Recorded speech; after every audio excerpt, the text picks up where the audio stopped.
농축 어민들 지원을 좀 하는 게 지역 경제 살리는 데 도움이 된다. 네네. 그래서 이렇게 하면 2,800만 명이고 100만 원씩을 하면 28조 원이 됩니다. 네네네.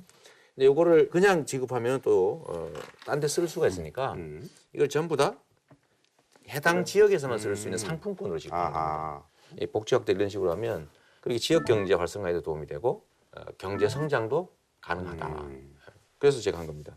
2단계는 국토 보유세라고 하는 걸 도입해서 토지는 전 국민의 것이니까 토지 공개념이라고 해서 아. 건물은 빼고 토지에 대해서 현재 세금을 9조 원 정도밖에 내지 않습니다. 그래서 이걸 조금 늘려서 한 15조 정도 더 내게 한 다음에 이거는 그냥 전 국민한테 되돌려주는 거죠. 이렇게 하면 어떻게 되냐면 국민 중에 95%는 낸 것보다 더 많이 받습니다.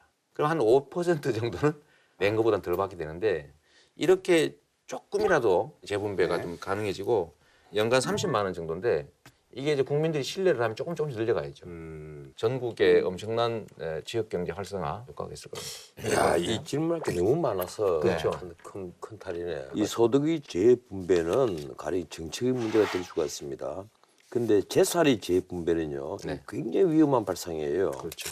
근데 2단계 전면적 기본소득 이것은 재산의 재분배 문제로 비화할 가능성이 굉장히 높은 정책이에요. 그리고 최소한 근로 의욕을 꺾고 사회의 어떤 동력을 꺾어서는 안 된단 말이에요. 그러면 질문을 딱 할게요. 네. 가령 재원 문제를 갖고 뭐 적당히 하면 충분히 이 재원 나온다.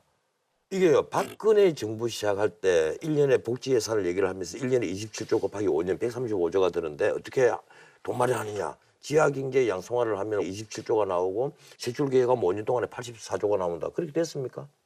매년 빚이 50조씩 60조씩 늘어났단 말이에요. 박근혜 정부 들어와서. 그런데 다른 어떤 세제 개편 없이 이 재원이 나온다면 그럼 과거의 모든 정부는요. 공무원들이 관료들이 전부 다 사기꾼들이었다는 얘기입니다. 재원 없는 신기록일 가능성이 있다는 거예요. 결국 이제 재원 마련을 어떻게 이제 구체적으로 할 것이냐 그 제가- 질문이신 것 같아요. 재밌는 예를 하나 들어드릴게요. 그러니까 이게 당연히 지출되는 예산이라고 생각하는 것 중에 아닌 것이 상당히 많아요. 네, 제가 성남시정을 맡아가지고 낭비성 예산을 줄이는데 가로등 보수 예산 있지 않습니까? 네. 저희가 300 몇십억 나갑니다. 그거를 아니 매년 어떻게 편성해 놓은 만큼 가로등 보수 예산이 집행이 되느냐 차이가 있을 텐데 그래서 작년에 한번 줄여봤어요. 일괄적으로 25%를 삭감을 한 다음에 네네. 실제로 한번 사용해 보십시오 했더니 작년에 다 버텼어요.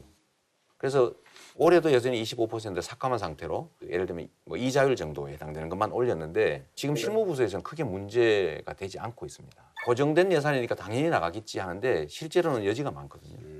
그렇기 때문에 이거 충분히 마련할 수 있다는 거 하나 하고 다채로운 즐거움 JTBC